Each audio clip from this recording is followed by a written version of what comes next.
Hi hello నమస్తే welcome to hit TV. నేను మీ anchor channel. ఈరోజు మనతో పాటు ప్రముఖ మోటివేషనల్ స్పీకర్ సిరాజ్ గారు ఉన్నారు. సో ఇప్పుడు మనం చూసుకున్నట్లయితే ఎప్పుడు బక్రీద్ అనగానే కొన్ని వివాదాలు బయటకు వస్తూనే ఉంటాయి. దీనికి సంబంధించి సార్ని మాట్లాడి అడిగి తెలుసుకుందాం. జంతువుల్ని మనం బలి ఇవ్వచ్చు అనమాట.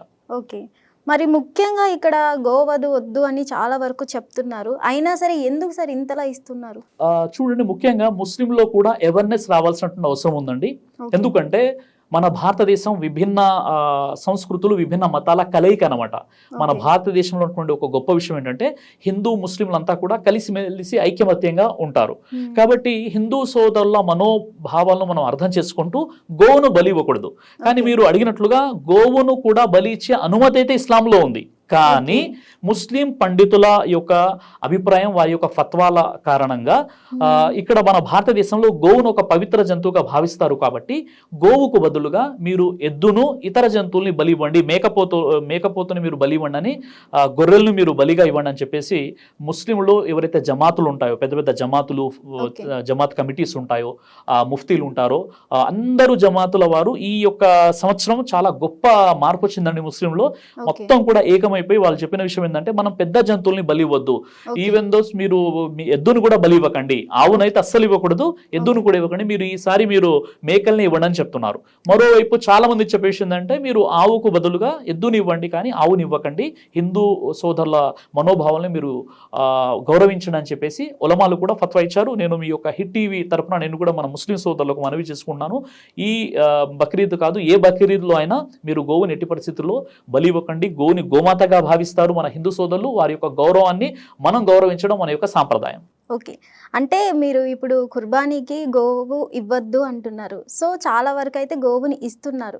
ప్రెసెంట్ అయితే ఇప్పుడు హిందూ సంఘాలు కూడా చాలా వరకు గోవధ ఇస్తున్న దానికి ఆపుతున్నారు. అలాగే ఇప్పుడు ముస్లింలు ఏంటంటే పెద్దలందరూ కూడా గోవధ ఇవ్వద్దు, అలాగే హిందూ ముస్లిం మధ్య ఉన్న సంబంధాలని చెడగొట్టద్దు అని అయితే చెప్తున్నారు. అంటే వాళ్ళు చట్టాలకి భయపడుతున్నారా, లేదంటే ఏమంటారు మీరు? ఇక్కడ విషయం ఏంటండి, మనం అర్థం చేసుకోవాల్సిన విషయం ఏంటంటే ఇక్కడ చట్టాలకు భయపడి కాదండి. ముఖ్యంగా ఏంటంటే మనకు ఎంతవరకు అనుమతి ఉంది, ఎంతవరకు అనుమతి లేదు, ఏది ప్రయారిటీ అన్నది మనం గుర్తించాలన్నమాట. అంటే ఖురానులో కానీ హదీస్లో కానీ, ఖురాన్లో ఆవు గురించి ఆవు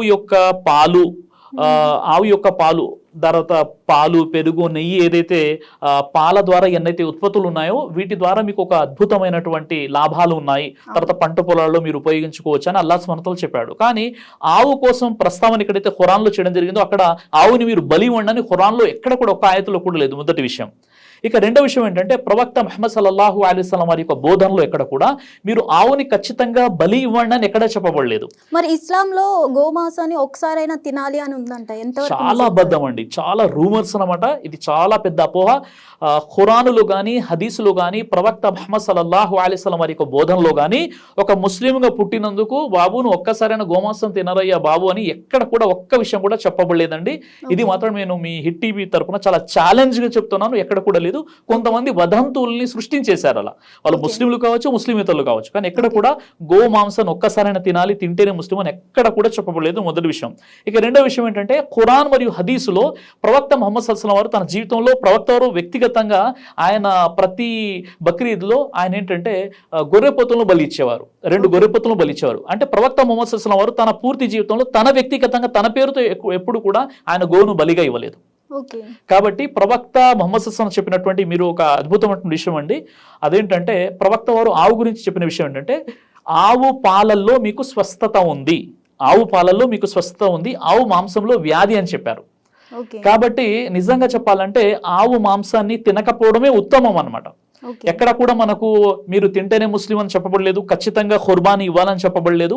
కాబట్టి ఇక్కడ మన భారతదేశంలో ఉంటున్నటువంటి ఏదైతే మన హిందూ సోదరుల యొక్క మనోభావాన్ని దృష్టిలో పెట్టుకొని మన ముస్లిం సోదరులలో పండితులు ఎవరైతే ఉంటారో, ఉలమాలు ఎవరైతే ఉంటారో వాళ్ళు కూడా ఫత్వాలు జారీ చేశారు. కాబట్టి మనం గోవును బలి ఇవ్వకపోవడం మంచిది. ఓకే, అంటే ఖుర్బానీ ఇవ్వడానికి కొన్ని నియమాలు అంటూ ఏమైనా ఉంటాయా సార్? అంటే ఆ ఖుర్బానీ మాంసం కూడా వేరే వాళ్ళకి ఇవ్వకూడదు, అది పంచడానికి కూడా కొన్ని నియమాలు ఉంటాయి అంటారు. ఇది కూడా చాలా పెద్ద అపోహ అండి. ఖుర్బానీ జంతువుని మనం ఒక మేకపోతునో ఒక గొర్రెపోతునో మనం బలి ఇచ్చిన తర్వాత దాన్ని అంటే జుబా చేసిన తర్వాత 3 భాగాలుగా చేయాలండి. 3 భాగాల్లో ఒక భాగం స్వతహాగా నేను ఖుర్బానీ ఇస్తున్నాను కాబట్టి నేను తీసుకోవాలి, ఓకే. రెండో భాగాన్ని పేదలకు ఇవ్వాలి. ఆ పేదల్లో మీ చుట్టుప్రక్కల ఉన్నటువంటి హిందువులకు కూడా మీరు కుర్బానీ మాంసాన్ని పంచవచ్చు. ఈ మూడో భాగం ఏంటంటే మన బంధువులు ఎవరైతే రక్త సంబంధికులు ఉన్నారో వాళ్ళ హక్కు ఉంటుంది అనమాట. ఈ 3 భాగాలు, అందులో 3 భాగాలు ఒక భాగం మనం తీసుకోవాలి, రెండవ భాగం ఏమో పేదలకు, మూడో భాగం మన బంధువులకు ఇవ్వాలి. అయితే ముస్లిమేతరులు, ఒక ముస్లిం హిందువులకు కూడా కుర్బానీ మాంసం ఇవ్వచ్చు. అందులో చాలా మంచి విషయమే తప్ప ఎక్కడ కూడా ఇవ్వకూడదని చెప్పబడలేదు. ఓకే. అసలు కుర్బానీ అనేది ఎవరి పేరు మీద ఇస్తారు సార్? కుర్బానీ అనేది ఇప్పుడు నేనున్నానండి, నా కుటుంబం ఉంది, నా ఫ్యామిలీ తరపు నుండి నేను కుర్బానీ ఇస్తాను. నేను ఇప్పుడు ఇంట్లో ఒక 10 మంది ఉన్నారనుకోండి, ఆ 10 మందిలో ఇంటి యజమాని ఎవరైతే ఉంటారో ఆ ఇంటి యజమాని పేరు మీద కుర్బానీ ఇవ్వడం జరుగుతుంది. కానీ మన సంకల్పం ఆ 10 మంది కూడా ఆ యొక్క పుణ్యం అనేది లభిస్తుంది అనమాట. ఖచ్చితంగా ఇవ్వాల్సిందేనా సార్? బక్రీద్ అంటే కుర్బానీ ఇవ్వాల్సిందేనా సార్? ఖచ్చితంగా. అంటే ఇది ఒక గొప్ప త్యాగం అనమాట. అంటే స్తోమత ఉన్న వాళ్ళు మాత్రమే ఇవ్వాలి. స్తోమత లేని వాళ్ళు అప్పు చేసి లేదా అసలు వాళ్ళకి ఏంటంటే కనీస అవసరాలు తీరనటువంటి ఎంతో మంది ఉంటారు, వాళ్ళు కుర్బానీ ఇవ్వాల్సిన అవసరం లేదు. కుర్బానీ ఇచ్చేటటువంటి స్తోమత ఉన్న వాళ్ళు మాత్రమే కుర్బానీ ఇవ్వాలి. ఇది చాలా గొప్ప కాన్సెప్ట్ కదండి. ఇప్పుడు చూడండి, ఇప్పుడు మీరు చూస్తున్నారు మార్కెట్లో దాదాపుగా 900 నుండి 1000 రూపాయలు కేజీ మాంసం మార్కెట్లో లభిస్తుంది. ఇప్పుడు పేదవాళ్ళు ఉన్నారు, ఇప్పుడు నేను కుర్బానీ ఇస్తే ఒక భాగం మాత్రం నేను తీసుకుంటున్నాను, మిగతా 2 భాగాల్లో ఒక భాగం పేదవాళ్ళకి పంచుతున్నాను, ఇంకో భాగాన్ని బంధుమిత్రులకు ఇస్తున్నాను. కాబట్టి ఇది ఒక త్యాగ భాగం, చాలా అద్భుతమైనటువంటి పోషక విలువలు ఉన్నటువంటి ఆహారం. కాబట్టి మనం అది చాలా మంచి గొప్ప విషయం అది.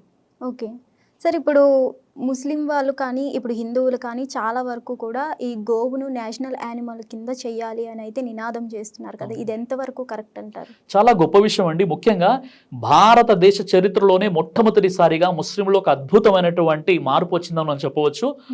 మీరు చూడవచ్చు అనమాట, వెస్ట్ బెంగాల్లో ఇప్పుడు మీరు చూసినట్లయితే అక్కడ ఎంతో మంది హిందూ సోదరులు రోడ్ల మీదకి వచ్చేసి ప్రొటెస్ట్ చేస్తున్నారు. ఎందుకంటే మా గోవుల్ని కొనండి, మేము లక్షలు పెట్టేసి గోవుల్ని కొనేసాము అని చెప్పేసి మీరు చూడండి, ఎన్నో వీడియోలు వైరల్ అవుతున్నాయి. వాళ్ళు ఏంటంటే ప్రొటెస్ట్ చేస్తున్నారు, వాళ్ళు ఏంటంటే బ్రతిమలాడుతున్నారు, ముస్లింలారా మీరు గోవుల్ని కొనండి అని చెప్పేసి. అంటే 2 విషయాలండి ఇక్కడ. ఒక విషయం ఏంటంటే ముస్లింలలో మార్పు రావడం అనేది గొప్ప విషయము. ఆ విషయం ఏంటి, ఇప్పుడు మన కౌన్ ఏంటంటే ఒక నేషనల్ యానిమల్ గా, ఒక జాతీయ జంతువుగా ప్రకటించాలి అని చెప్పేసి ఏదైతే ముస్లింలు డిమాండ్ చేస్తున్నారో అది చాలా గొప్ప విషయం, దాన్ని మనం స్వాగతించాలి. ఇక రెండో విషయం ఏంటంటే ఇప్పుడు ముస్లింలు ఆర్ఎస్ఎస్, బీజేపీ, విశ్వ హిందూ పరిషత్ వాళ్ళతో కలిసి పనిచేయాల్సిన అవసరం ఉందండి. ఎందుకంటే ఎవరైతే గోరక్షక్ దళ్ ఉన్నారో, ఎవరైతే ఆర్ఎస్ఎస్ ఉన్నారో, ఎవరైతే నిజమైన స్వచ్ఛమైనటువంటి బీజేపీ వాళ్ళు ఉన్నారో, అందులో కూడా 2 వేరేగా ఉంటారో, అది పక్కన పెట్టేస్తే ఎవరైతే నిజంగా గోవుని రక్షించాలని చిత్తశుద్ధిగా పనిచేసేటటువంటి వ్యక్తులు ఉన్నారో వాళ్ళతో కలిసి ముస్లిమ్స్ ఈరోజు బయటికి వచ్చేసి వాళ్ళు ప్రొటెస్ట్ చేయాల్సిన అవసరం ఉంది. ఇప్పుడు చూడండి, మనం చూసినట్లయితే ఎక్కువగా ఇప్పుడు మనకు బీజేపీ ఉంది, మనకు ఎక్కువ బీజేపీ ఉంది. కాబట్టి ఇప్పుడు మనం ఒక పార్లమెంట్లో ఒక బిల్ పాస్ చేసేసి గోవుని నేషనల్ యానిమల్ గా ప్రకటించినట్లయితే, జాతీయ జంతువుగా ప్రకటించినట్లయితే ఎవరు దాన్ని అడ్డుకుంటారండి చెప్పండి? ఏ ముస్లిం కూడా ఇంతవరకు అడ్డుకోవట్లేదు కదా. మేము కోరుతున్నాం, ఒక ముస్లింగా మా డిమాండ్ ఏంటంటే గోవును మీరు జాతీయ జంతువుగా, గోమాతను జాతీయ జంతువుగా మీరు ప్రకటించండి, దానికి మేము పూర్తి సపోర్ట్ ఇవ్వడానికి మేము సిద్ధంగా ఉన్నాం. ఓకే సార్, ఇప్పుడు హజ్కు బక్రీద్కు సంబంధం ఏంటి సార్? ఇప్పుడు హజ్కు బక్రీద్కు సంబంధం ఏంటంటే, ఇంతకుముందుకు ఏదైతే మీకు స్టోరీ చెప్పానో, ప్రవక్త ఇబ్రాహీం అలైహిస్సలాం వారు తన యొక్క కుమారుడైనటువంటి ఇస్మాయిల్ని బలివ్వడానికి ఏదైతే ఆయన ఒక త్యాగం చేసే సంకల్పంతో వచ్చారో, అప్పుడు అల్లాహ్ సుబ్హానహు వ తఆలా ఆయన త్యాగాన్ని స్వీకరించేసి ఆయా కుమారునికి బదులుగా ఒక గొర్రెపోతుని అక్కడ ఏర్పాటు చేయడం జరిగింది. ఏదైతే స్టోరీ ఉందో అవన్నీ కార్యక్రమాలు ఏవైతే ఉన్నాయో అక్కడ సంవత్సరానికి ఒకసారి ప్రపంచ ముస్లింలంతా కూడా హజ్కు వెళ్ళిపోతారు. ఆ హజ్లో ఏంటంటే హాజిరా అలైహిస్సలాం అంటే ఇబ్రాహీం అలైహిస్సలాం యొక్క భార్య హాజిరా అలైహిస్సలాం, ఇబ్రాహీం అలైహిస్సలాం వారు ఒక కొండ ప్రాంతంలో, ఎడారి ప్రాంతంలో తీసుకెళ్లి అక్కడ ఆమెని వదిలేయడం జరిగింది అల్లా ఆజ్ఞ ప్రకారంగా. అక్కడ ఎలాంటి వాటర్ లేదన్నమాట. అలాంటి సందర్భంలో అక్కడ జంజం వాటర్ దేవుడు ఏర్పాటు చేయడం జరిగింది అల్లాహ్ సుబ్హానహు వ తఆలా. ఆ తర్వాత ఆమె సఫా మర్వా కుండల మధ్య అటు ఇటు తిరగడం అనేటువంటి ఒక ప్రక్రియ ఉంది. తర్వాత ఇబ్రాహీం అలైహిస్సలాం వారు ఎప్పుడైతే తన కుమారుణ్ణి బలివ్వడానికి వెళ్తున్నప్పుడు శైతాను ప్రలోభ పెడతాడనమాట. ఏంటంటే ఆయన చెడగొట్టే ప్రయత్నం చేస్తున్నప్పుడు జిబ్రీల్ అలైహిస్సలాం వారు ఏమంటారంటే, జిబ్రీల్ అంటే గాబ్రియల్ దూత ఏమంటారంటే, నువ్వు 7 సార్లు రాళ్ళు రువ్వు అని చెప్తారు. అదొక పద్ధతి. ఇప్పుడు వెళ్ళిన వాళ్ళు ఏంటంటే హజ్ కోసం వెళ్ళిన వారు ఆ చోట జమరాత్ అంటారు, అక్కడ రాళ్ళు రువ్వుతారు. తర్వాత అరఫాత్ ఒక మైదానం ఉంటుంది, అక్కడ మొత్తం లక్షల మంది, ఇప్పుడు ఈ సంవత్సరం 16 లక్షల కంటే ఎక్కువ మంది ప్రపంచవ్యాప్తంగా హజ్ యాత్రకు వెళ్ళిపోయారు అరఫాత్ మైదానంలో. ఈ రోజు అరఫా మైదానం అంట, అందరూ రోజా ఉన్నారు, నేను కూడా అల్లా దేవుల రోజా ఉన్నాను, రేపు కూడా రోజా ఉండాలి. అయితే విషయం ఏంటంటే ఈ అరఫా మైదానంలో ఉండి ప్రార్థన చేస్తుంటారు. ఇది మొత్తం ఏంటంటే ఏదైతే ఇబ్రాహీం వారు, హాజిరా, తర్వాత తన కుమారుడు ఇస్మాయిల్ వారు అల్లా మార్గంలో వారు ఎంత కష్టపడ్డారు, వారి యొక్క సహనము, వారి యొక్క భయభక్తులు, వారి యొక్క సంకల్పం, ఇవన్నీ కూడా ఒక ఆచరణాత్మకంగా ఎవరైతే ముస్లింల్లో ఎవరైతే స్థితిమంతులు, ధనవంతులు ఉంటారో, అంటే వాళ్ళకు ఆ ఖర్చులు భరించేటటువంటి శక్తి ఉన్నటువంటి వారు జీవితంలో ఒక్కసారైనా వారు హజ్ యాత్రకు వెళ్ళాలి. హజ్ యాత్రకు వెళ్ళినప్పుడు ఇబ్రాహీం అలైహిస్సలాం వారి యొక్క ఈ నియమాలు ఏవైతే ఉన్నాయో నేను మీ ముందు చెప్పాను, ఇవన్నీ కూడా అక్కడ ప్రాక్టికల్గా ఆచరిస్తారనమాట. అక్కడ అందరూ కూడా కేవలము దైవం ముందు సమావేశపరచబడతారు, హాజరవుతారు, లబ్బైక్ అల్లాహుమా లబ్బైక్ అని అంటుంటారు. అక్కడ రాజు అయినా రైతు అయినా కేవలం ఎహ్రాం దుస్తుల్లో ఉంటారు. తర్వాత ఎవరికి ఎలాంటి స్పెషల్ దర్శనాలు కానీ స్పెషల్ ఇది కానీ ఉండదు, అంతా కూడా దైవం దృష్టిలో సమానంగా ఉంటారు. ఆ దృశ్యం మొత్తం కూడా ఆ ఖియామత్ రోజుని తలపిస్తుంది అనమాట. అంటే అంత గొప్ప ఒక సోదరభావం అక్కడ కనిపిస్తుంది. ఇబ్రాహీం అలైహిస్సలాం తన కుమారుడు ఇస్మాయిల్, హాజర్ అలైహిస్సలాం దైవం యొక్క పరీక్షకు ఏ విధంగా గురైపోయారు, ఎన్ని త్యాగాలు చేశారు, ఇవన్నీ విషయాలు కూడా అక్కడ ప్రాక్టికల్గా ఈ హజ్ సందర్భంగా చేస్తారనమాట. దానికోసమే హజ్ అనేది ఉంది. ఓకే సార్, ఒక క్వశ్చన్ అడుగుతున్నాను. ఎందుకంటే ప్రభుత్వం ఈ రోజుల్లో కుల మతాలతో ఆడుకుంటుందంటారా? ఎందుకు అడుగుతున్నానంటే ఇప్పుడు బహిరంగ ప్రదేశాల్లో బక్రీద్కి నమాజ్ కూడా చేయకూడదు అని అంటున్నారు. ఇది ఎంతవరకు కరెక్ట్ అంటారు? చూడండి, ప్రభుత్వము మైనారిటీల మత విశ్వాసాలతో ఆడుకుంటుందా అని ఏదైతే మీరు క్వశ్చన్ అడిగారో దాన్ని నేను యాక్సెప్ట్ చేయండి అండి. ఎందుకంటే నిజంగా చెప్పాలంటే యాజ్ ఏ ఒక ముస్లింగా మీరు రోడ్ల మీద మొత్తం ఏంటంటే నిర్బంధించేసి రానుపోను ఎవరైతే రాకపోకలకు అంతరాయం కలిగించేసి అక్కడ నమాజ్ చదువుకో అని ఏ ఖురాన్లో చెప్పబడలేదు, ఏ హదీస్లో చెప్పబడలేదు, ప్రవక్త ముహమ్మద్ సల్లల్లాహు అలైహి వసల్లం వారు కూడా చెప్పలేదు అనమాట. అంటే ఒక ముస్లింగా నేను నమాజ్ చేస్తున్నానంటే నేను ప్రపంచాన్ని ఉద్ధరించట్లేదు, నన్ను నేను సంస్కరించుకుంటున్నాను. నేను నమాజ్ చదువుతున్నా అంటే నేను భారతదేశ జీడిపిని పెంచట్లేదు, నేను నన్ను నేను సంస్కరించుకోవడం ద్వారా భారతదేశాన్ని నేను ఉపయోగపడతాను. అలాంటప్పుడు మీరు ఒక హైవేల మీద లేదా పబ్లిక్ ఆటంకం కలిగించే రాకపోకలను నిర్బంధించేసి నమాజ్ చదవాలని ఇక్కడ ఖురాన్లో లేదు, హదీస్లో లేదు, ప్రవక్త ముహమ్మద్ సల్లల్లాహు అలైహి వసల్లం వారి యొక్క బోధనలలో కూడా లేదు. కాబట్టి అది యూపీ నుండి మన యోగి ఆదిత్యనాథ్ గారైనా తర్వాత ఇతర రాష్ట్రాల నుండి ముఖ్యమంత్రులైనా వాళ్ళు కఠినంగా చెప్పినప్పుడు ప్రేమపూర్వకంగా చెప్పాలి, కానీ కఠినంగా ఒక రిలీజియన్ని టార్గెట్గా చేసుకోవడం చెప్పడం మాత్రం సరైన విషయం కాదు. అయితే ఇప్పుడు ఉదాహరణకి చూడండి, ఇప్పుడు కొంతమంది వాళ్ళ యొక్క ఎమర్జెన్సీ సిచ్యువేషన్ ఉంటుంది, అంటే వాళ్ళ యొక్క పనులు ఉంటాయి. ఒక వ్యక్తికి ఎయిర్పోర్ట్కి వెళ్ళాలి, ఒక వ్యక్తికి హాస్పిటల్కి వెళ్ళాలి, ఒక వ్యక్తి తన వైద్య అవసరాల కోసం వెళ్ళాలి. ఇప్పుడు అలాంటి సందర్భంలో మెయిన్ రోడ్లని ఏంటంటే నిర్బంధించేసి రాకపోకలకు ఆటంకం కల్పించేసి పర్మిషన్ లేకుండా అక్కడ నమాజ్ చేయడాన్ని ఇస్లాం ఎట్టి పరిస్థితుల్లో అనుమతించదు. అయితే మీరు ఏం చేయాలి? మీరు మీ ఈద్గా మీ మసీదుకి ఎంతమంది వస్తారు మీకు ఒక ఐడియా ఉంటుంది, వాళ్ళకు వచ్చే ఏర్పాట్లు చేయండి. మీరు రోడ్లను నిర్బంధించేసి పబ్లిక్ అంతరాయం కలిగించేసి ఇలా చేయడం ఇస్లాంలో ఎట్టి పరిస్థితుల్లో అనుమతి లేదు. ఒకవేళ చేయాలి అని అనుకుంటే ఆల్టర్నేట్గా వేరే దారిని ఏర్పాటు చేసి ప్రభుత్వం నుండి పర్మిషన్ తీసేసుకొని ట్రాఫిక్ పోలీస్ తర్వాత లా అండ్ ఆర్డర్ వీళ్ళందరి సమక్షంలో వీళ్ళ సహాయ సహకారాలతో ఉంటే ఆ రోడ్లో అత్యవసర మార్గంలో ఎటు మళ్లించాలి, ఎంతసేపు ఇక్కడ నమాజ్ చేయాలి, ఈ రోడ్ని ఎంతసేపు మనం బ్లాక్ చేయాలి, ఇవన్నీ ప్లానింగ్తో చేయొచ్చు అనమాట. కానీ మీరు అడిగినటువంటి ప్రశ్న ఏదైతే ఉందో మైనారిటీల మత భావాలతో ఈ గవర్నమెంట్ ఆడుకుంటుందంటే దాన్ని నేను యాక్సెప్ట్ చేయను. ఎందుకంటే ఇస్లాంలో ఎక్కడ కూడా ఇతరులకు ఆటంకం కలిగించేటువంటి భక్తి అది ఒక భక్తే కాదు.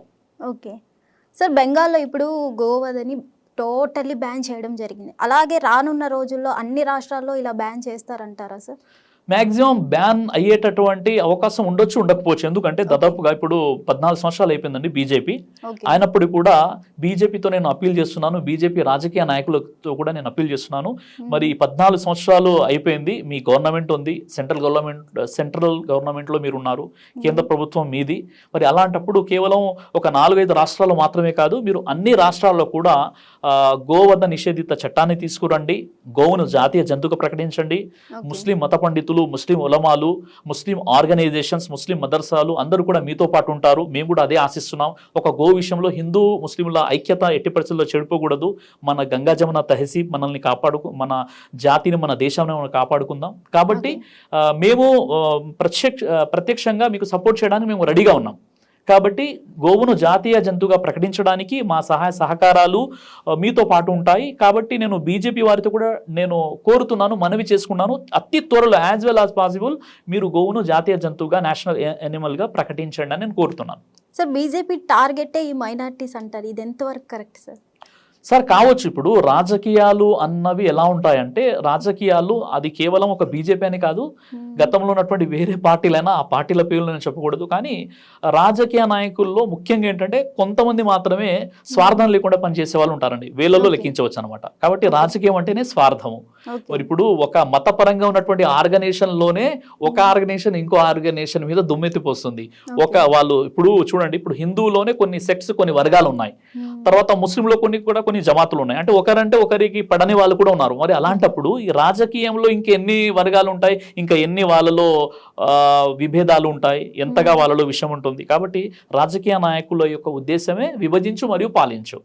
కాబట్టి వాళ్ళు కేవలం ముస్లింలను టార్గెట్ చేస్తున్నారంటే గతంలో కూడా వేరే పార్టీలు కూడా చేయలేదు అని కాదు అనమాట. కాబట్టి వీళ్ళు ఎక్కువ చేస్తున్నారు, వాళ్ళు తక్కువ చేశారు. కాబట్టి ఇప్పుడు ముస్లింలు కూడా ఆలోచించుకోవాలి. కేవలం ముస్లింలు కాదు, లౌకికవాదులు, ప్రజాస్వామ్యవాదులు అందరూ కూడా ఆలోచించాలి. మనం అంతా కలిసికట్టుగా మన భారతదేశానికి మనం ఉపయోగపడేలా దేశ అభివృద్ధి కోసం మనం పాటుపడాలి తప్ప ఈ మన మత రాజకీయాలు ఎట్టి పరిస్థితుల్లో చేయకూడదండి. అంటే ప్రపంచం అంటే నేను కోరుకునేది ఏంటంటే, మతాన్ని అడ్డం పెట్టి ఏదైతే రాజకీయం చేస్తున్నారో అంత వరస్ట్, అంత నీచమైనటువంటి వ్యవస్థ ఇంకేది కూడా లేదనమాట. మతాన్ని అడ్డం పెట్టి రాజకీయం ఎట్టి పరిస్థితుల్లో చేయకూడదు. ఓకే సార్, నార్మల్ డేస్ లో కూడా గోమాంసం అమ్ముతూనే ఉంటారు. సో కేవలం బక్రీద్ వచ్చినప్పుడే దాన్ని ఎందుకు సార్ హైలైట్ చేసి చూపిస్తారంటారు?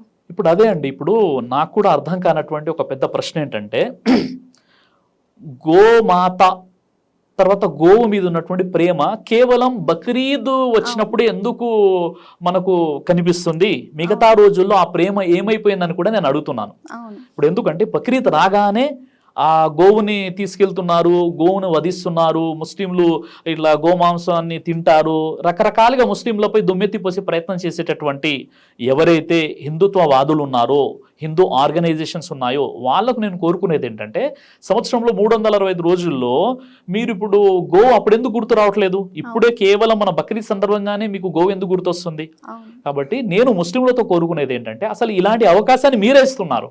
కొంతమంది ఎవరైతే గోవుని తినే ప్రయత్నం చేస్తున్నారో, గోమాంసం తింటున్నారో, లేదా గోవుల్ని కొనుక్కొని వస్తున్నారో వాళ్ళకు కూడా నేను మనవి చేస్తున్నాను. మీరు ఒక అవకాశం ఇస్తున్నారు కాబట్టి వాళ్ళు వస్తున్నారు, అలాంటి అవకాశం మీరు ఇవ్వకండి. నేను హిందూ ఆర్గనైజేషన్స్ ఏవైతే గోమాతను కాపాడడానికి హిందూ ఆర్గనైజేషన్స్ ఏవైతే ప్రయత్నం చేస్తున్నాయో వాళ్ళతో నేను కోరుకునేది ఏంటంటే, ఇప్పుడు ఆవుని మీరు అంటే హిందువులు ఆవుని అమ్మితేనే ముస్లింలు కొంటున్నారు కదా. ఇప్పుడు మీరు గోమాతగా భావించినప్పుడు ఇప్పుడు కొనేటోడు ఒక ముస్లిం ఏ ఉద్దేశంతో కొంటున్నాడో మీకు తెలుసు కదా. వ్యవసాయం కోసం కొంటున్నాడా, లేదా దాన్ని బలివ్వడానికి కొంటున్నాడా, తినడానికి కొంటున్నాడో మీకు తెలిసినప్పుడు మీ గోమాతను మీరు ఎందుకు అమ్ముతున్నారు? మీరు అమ్ముతేనే కదా వాళ్ళు కొంటున్నారు. అమ్మే వాళ్ళని ఆపట్లేదండి. ఇప్పుడు చూడండి, చెక్ పోస్టుల దగ్గర పాపం ఎవరో వాళ్ళు సరే ఆ గోవుని కొనకూడదు, చట్ట వ్యతిరేకంగా అయినా ఏదో విధంగా వాళ్ళు కొనుక్కొని వస్తున్నారు. ఆ గోమాతల్ని అక్కడ టోల్ గేట్ల దగ్గర ఏదైతే ఆపుతున్నారో, లేదా వాళ్ళని వెంబడించేసి ఏదో పెద్ద విధ్వంసాన్ని సృష్టిస్తున్నారో, మీరు ఎవరైతే అమ్ముతున్నారో అక్కడ మీరు కఠినమైనటువంటి నిబంధనలు పెట్టేసి ముస్లింలకు ఏ హిందూ కూడా గోవును అమ్మొద్దని చెప్పేసి మీరు ఒక నిబంధనలు పెట్టండి. వాళ్ళ దగ్గరికి వెళ్ళి మీరు మాట్లాడండి, ఆ రైతులతో మాట్లాడండి. లేదా కనీసం మీకు గోమాతపై ప్రేమ అభిమానాలు ఉన్నట్లయితే, నిజంగా ఉన్నట్లయితే మీరు హిందూ రైతుల నుండి గోవుల్ని కొనుక్కొని గోశాలలో పెట్టి మీరు పోషించండి, వాడి గడ్డి పెట్టండి. అలా చేయకుండా మీరు కేవలం బక్రీద్ రోజే గోమాత మీద మీరు ప్రేమ చూపించేసి అక్కడ చెక్ పోస్టుల దగ్గర ఆ పేద ముస్లింలు ఎవరైతే గోవుని కొన్నారో వాళ్ళని కూడా మీరు పట్టుకోండి, నేను కాదని చెప్పట్లేదు. కానీ అంతకంటే ముందు మీరు చేయాల్సిన పని ఏంటంటే, ఎవరైతే రైతులు ముస్లింలకు గోవులను అమ్ముతున్నారో వాళ్ళ దగ్గరికి వెళ్ళి వాళ్ళ దగ్గర కూడా మీరు ధర్నాలు చేయండి, వాళ్ళని కూడా ఆపే ప్రయత్నం చేయండి. ఓకే సార్, ఓన్లీ ముస్లిమ్స్ తింటారు అంటున్నారు, కానీ వేరే మతాలు ఎవరు తినరంటారా ఈ గోమాంసం అనేది? ముఖ్యంగా చూడాలంటే మీరు చాలా వరకు అండి ఇది ఒక కాంట్రవర్సీ క్వశ్చన్. వాస్తవంగా చెప్పాలంటే, నిజంగా చెప్పాలి అంటే ఈరోజు బీఫ్ని ముస్లింల కంటే ఎక్కువగా ఇతర వర్గాల వారు తినే వాళ్ళు ఎక్కువగా ఉన్నారు. బీఫ్ని ఎక్కువగా అంటే గోమాంసం అయినా అది బీఫ్ అయినా ఏదైనా ఎక్కువగా ముస్లింల కంటే వేరే వర్గాల వారు, హిందువులు ఉన్నటువంటి వేరే జాతుల వాళ్ళు తినే వాళ్ళు ఉన్నారు. వాళ్ళని ఎవరు కూడా నిర్బంధించరు, వాళ్ళని ఎవరు కూడా ప్రశ్నించరు, కేవలం ముస్లిమే ప్రశ్నిస్తుంటారు. కాబట్టి నేను ముస్లింలతో కోరుకునేది ఏంటంటే, మీరు గోవుని హత్య చేయకండి, గోమాంసం తినకండి. గోవు మాంసం తింటేనే ముస్లిం అని ఎక్కడ చెప్పబడలేదు. కాబట్టి అసలు గోవు జోలికే వెళ్ళొద్దని నేను ముస్లింలతో కోరుతున్నాను. ఎందుకంటే హిందువుల మనోభావాల్ని కాపాడడం కూడా, గౌరవించడం కూడా ముస్లింగా మన కర్తవ్యం. కాబట్టి హిట్ టీవీ యాప్, ఇందులో short news, live news, entertainment shows, movies, digital magazines తో పాటు మీ జిల్లా వార్తలను కూడా ఫ్రీగా చూడొచ్చు. ఇంకెందుకు ఆలస్యం, వెంటనే హిట్ టీవీ యాప్ ని డౌన్లోడ్ చేసుకుని ఫ్రీగా ఎంటర్టైన్మెంట్ పొందండి. Hit TV app. Hit TV app. Please download Hit TV app. Hit TV app ని ఫ్రీగా డౌన్లోడ్ చేసుకొని ఎంజాయ్ చేయండి. మీకు నచ్చిన ఎంటర్టైన్మెంట్ కోసం హిట్ టీవీ యాప్ ని ఫ్రీగా డౌన్లోడ్ చేసుకుని ఎంజాయ్ చేయండి. హిట్ టీవీ యాప్ ని డౌన్లోడ్ చేసుకుని ఆస్వాదించండి, ఆశీర్వదించండి. ఇంతమంది సెలబ్రిటీలు హిట్ టీవీ యాప్ ని డౌన్లోడ్ చేసుకోండి అని చెప్తున్నారంటే ఎంత మంచి యాప్ ఆలోచించండి. అమెరికా అమెరికా అమెరికా అమెరికాలో చదవాలనుకునే వాళ్ళకి విశ్వసనీయమైన పేరు మన శౌర్య కన్సల్టెన్సీ. UK లో 1 year masters. UK లో 1 year masters. 2 years work permit up to 5 years visa. Contact Saurya Consultancy. Contact 89851 89851.